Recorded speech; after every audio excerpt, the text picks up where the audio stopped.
Hello, everyone. Thanks so much for joining me here today as we get to talk about one of my favorite subjects, comic books. My name is Jose. I love comic books. I love talking about them. I love sharing them with you. Feel free to follow me on social media if you would like. Links are in the description below. I've also posted a link to the Marvel fan site that'll have plot synopsis and character bios for this issue. The Uncanny X-Men 177 from 1983. This is a great cover. We see here Wolverine, and below him is Kitty Pryde. John Romita Jr. penciled and inked this cover, which is rather weird because you normally just see John Romita Jr. working with someone else. He doesn't really ink his own work. So, all right. This is the at this time it had changed its name to X-Men Classic. um, Joe Madu- Joe Madureira. Oh my goodness, is that hard? That last name is hard for me to say. Is the cover uh, artist? So, all right. So we are gonna start out with Mystique here. Now, I'm gonna tell you this right off the top here. This is all in the oh my gosh, arcades murder world. So these are not really the X-Men here. So we've got kind of like a circus thing or something, and Wolverine's coming behind her. Here we have Sanction. Chris Claremont writes, John Romita Jr. pencils, but John Romita Sr. is the inker. Now, this is assistant editors month, so Elliot Brown is editing this while the editors were away. So here we go. So Wolverine's attacking, but you can see he still gets her, but she kicks him. He's got his claws ready. He misses, she doesn't, and slits his throat. So down he goes. Now, if you take a look here, this looks weird. It looks like he's got two heads. Um, I don't know. This, I think he went like it's just showing perhaps momentum, but this looks weird. It's weird, but all right. Kitty Pryde, of course, sees poor Wolverine, and it turns out it was Mystique. Mystique used Wolverine and to dispose of her, of course, murderer, and it's Colossus, and she then disposes of him too. Again, it's not really the X-Men. She's paying Arcade to be able to see if she can go up against them. Here comes Cyclops. Um, Manages to then use to take Colossus out, and then chokes and kills Cyclops. Yes, I'm just kind of going super fast because, again, this sort of doesn't matter. She's trying to get ready to take him out. So she wants Rogue back. So this is her way of seeing if she can take the X-Men out. Um, and so you can see she's pretty good. Here comes Rogue, and she even kills her own daughter. And here comes a Nightcrawler, and she takes out the knife, but she hesitates, and Nightcrawler takes her down. And when she wakes up here, we have Destiny. It's kind of weird. Even back then, the two of them, of course, had a relationship, but it wasn't really. It was spelled out, but um, it was, it was nothing Marvel ever tried to stop or anything. These two were involved from the very beginning. So again, Destiny says better, and she's like, he didn't pull his punch. Lucky, my jaw isn't broken. Um, And Destiny says, well, you did well. 6 skills out of possible 7. She says, I failed. I could slay my own foster daughter without a second thought, but not Nightcrawler. Check out the Marvel fan page that I have linked to the bottom. Um, and you can look at Nightcrawlers. She is both his mother and father. Uh, it's something. It's very difficult to kind of decide what it is, but is she she's both. I don't know. So um and so she goes, I warned you, Raven, says Destiny, but what good is being a precog with the ability to see the future if no one listens? And then, of course, here comes Arcade. Pardon the intrusion, ladies, but a performance like yours, Mystique, deserves a celebration. I'm impressed. Best darn murder world duel I've fought in ages. By the by, you remember my assistant, Miss Locke. You really had, I really had you, Bumpkin. Toward the end, there, Misty looked to me like my robot X-Men had you convinced they were the real thing. Um, and Mystique kind of uses her power, turns into Arcade. As one who possesses some small skill at mimicry, Arcade, I didn't think I could be fooled, but I was. However, that reality was what I paid for. So, and he of course laughs. Woman, I'm not in this for the bucks. I do it for the fun.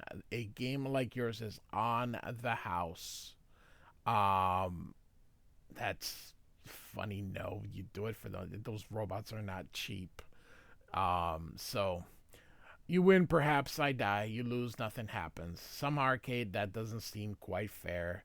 And Arcade's like, my game, sweetheart, my rules. By the way, I hate Arcade, worst villain ever. Um, the X-Men wouldn't have fought solo like that. You know they'd use teamwork, not nor would they be so careless. And Arcade says, I can pretty much duplicate their powers with my robots in Murder World. But what you proved was down there was that you could beat me. That, I might add, is no mean feat. And she says, I'd like you to train my Brotherhood the same way by pitting them against your X-Men robots. No problem, provided we use tonight's parameters.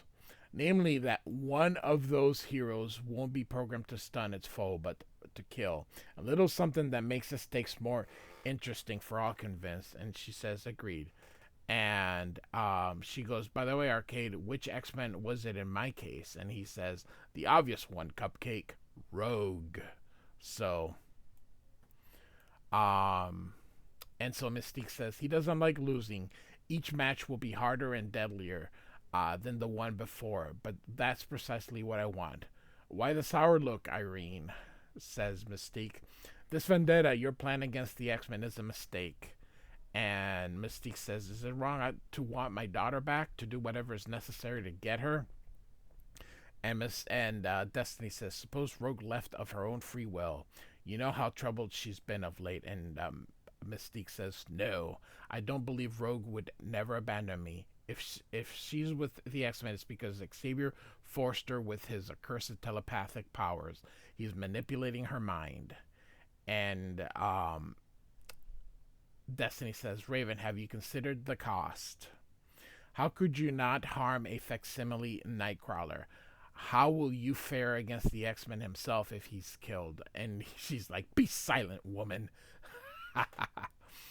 Mention him again, Destiny, at your peril. The X-Men have my child, and I will have to slaughter... Sorry, and if I have to slaughter them all to rescue her, then I shall. So, all right, now we are in Stevie Hunter's studio, and Kitty says, you got a minute? And she says, sure, are you okay? You've been pretty distracted the past few weeks, ever since you returned from Japan. Um, and Kitty says, what do you do when someone you respect and really cared for, a person you thought was closer to you than almost anyone in the whole world, even your parents, suddenly changes so completely that she's like a total stranger? Of course, she's referring to Storm. Um, and of course, Stevie guesses. And Stevie says, "It's only a haircut, for goodness sakes. Any change of wardrobe, what's so terrible about that?" And she says, "It's more, Stevie, you don't understand. She's changed on the inside as well. The Aurora I knew isn't there anymore." And Storm has arrived and says, "And what, pray tell, has taken her place, kitten?" And then she says, "A monster?" She questions. "Compared to was what she once was, maybe so. Of course, Storm has really changed, and I like this version, this 80s edgier version of her, Kitty. And of course, she goes through, "I gotta get dressed," says Kitty. "I will wait for you." And so, of course, she looks at Stevie and says, "Monster?" And Stevie says, "Don't let this worry you, Ororo. She's shaken up. The kid, uh, um, you've shaken the kid up some. She's having a hard time adjusting. Be patient. She'll get over it." And Storm says that solves her problem. But the truly terrifying thing in all this is I fear she might well be right. So, ah, pretty cool. Chris Claremont could definitely write some drama. And so we're up now at the Starjammer. The Starjammers and Lilandra are leaving, and of course here they're kissing. And Charles says, if only this moment could last forever," he says here.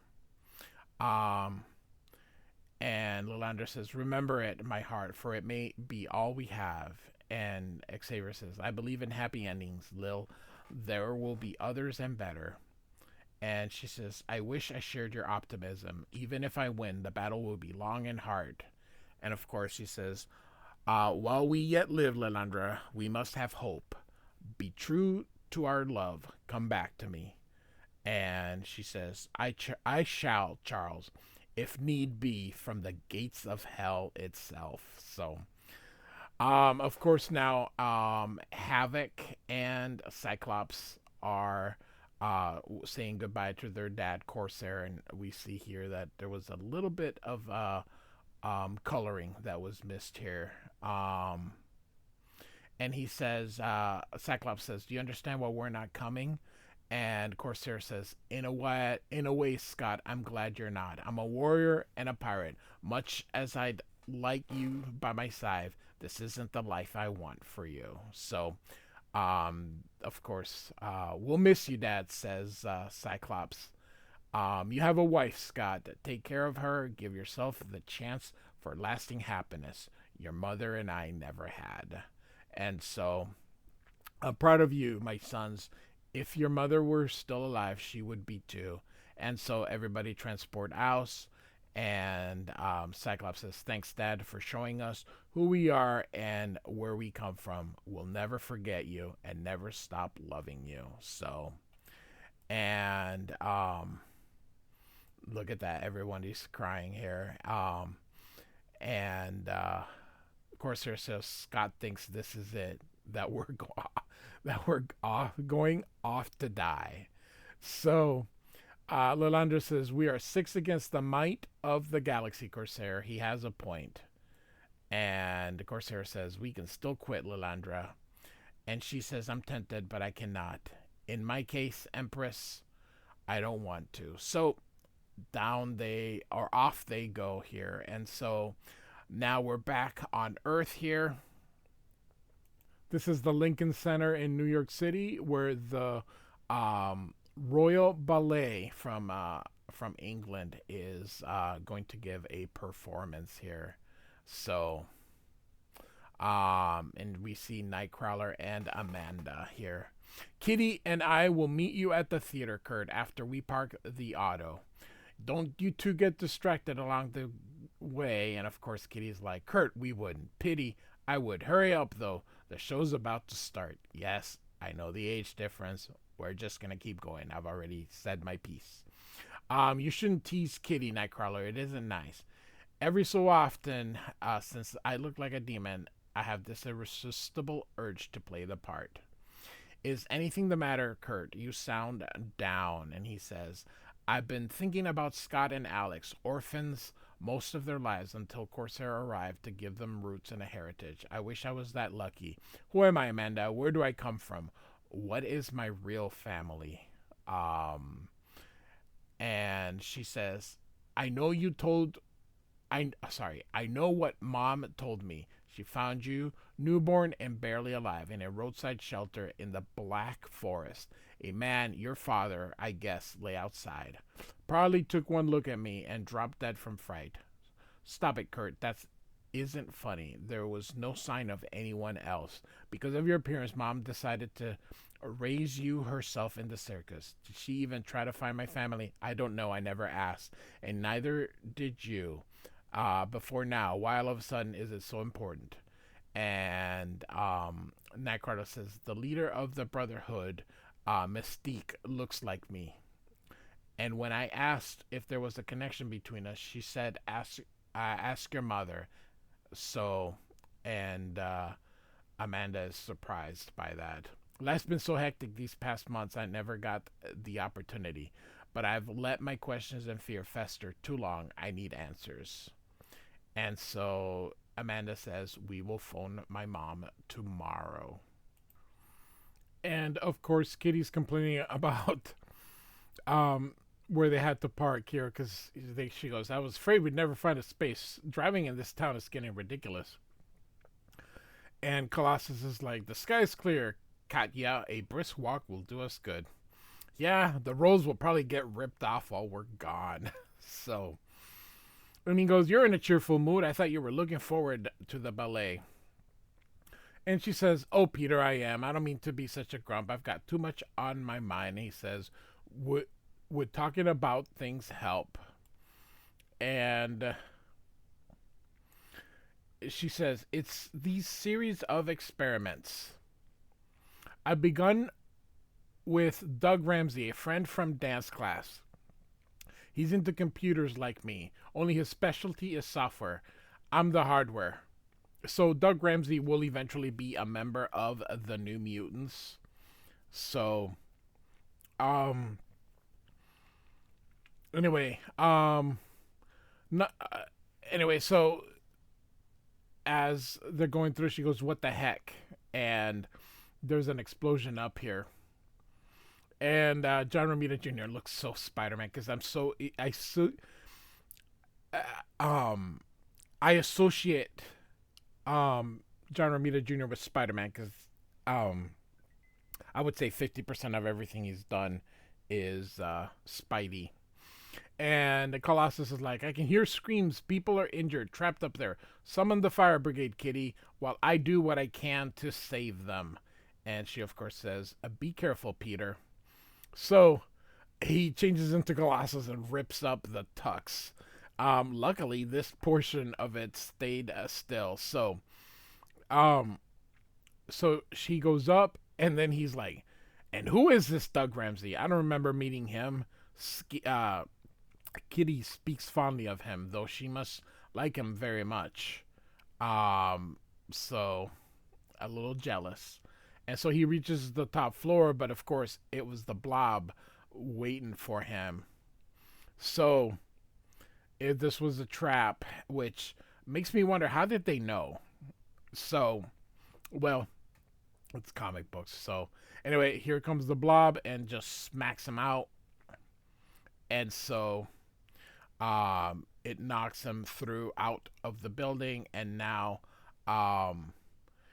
she's about to call 911, and he's caught here. This would be Pyro's doing, and he can't make flame, but he controls flame here. So, and you can see that he's getting very hot and wonders if he can burn or melt. And so he goes to the ground here.